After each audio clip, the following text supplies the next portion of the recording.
얼마 전 정부와 서울시가 반지하 주민들의 지상 이주를 돕기 위해 금융 지원을 확대했습니다.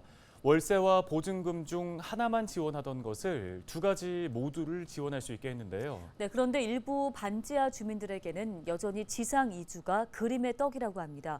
어떤 이유 때문인지 김호 기자가 현장 취재했습니다. 반지하 주택 주민이 지상으로 이주할 경우 최대 5천만 원의 보증금을 무이자로 지원받을 수 있습니다. 지원 대상은 3개월 이상 반지하에서 거주한 주민이면 누구나 가능합니다. 반지하에서 살고 3개월 이상 사셨다는 확인서를 받고 이제 올라가실 집을 계약을 하고 이제 계약을 하면 이제 계약금을 내잖아요. 보증금은 우리와 국민, NH농협과 신한, 하나 등 시중 5개 은행에서 전세자금 대출처럼 지원받을 수 있습니다.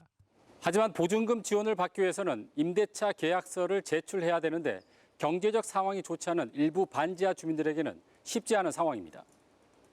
임대차 계약서를 작성하기 위해서는 집주인에게 먼저 보증금의 5에서 10%의 계약금을 지급해야 합니다.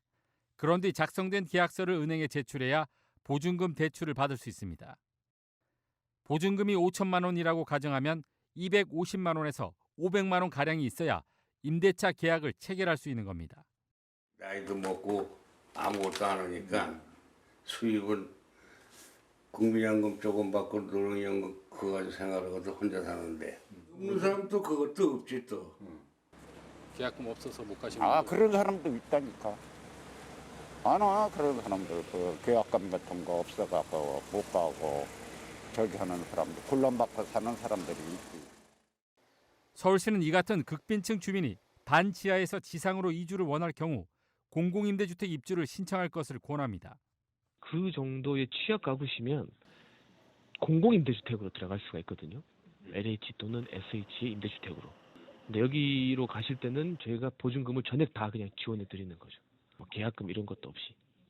하지만 공공임대주택 입주는 순서를 기다려야 해 당장 이주가 쉽지 않습니다.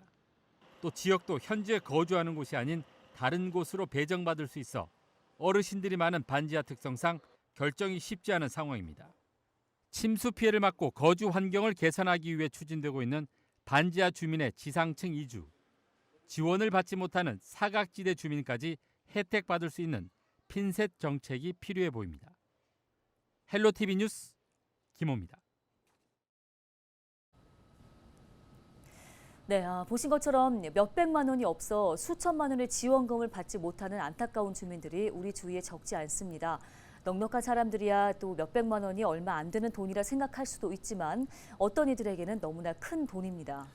어떤 복지 정책이든 사각지대는 있을 수 있다는 생각으로 정부와 지자체가 세심한 배려를 할 필요가 있어 보입니다.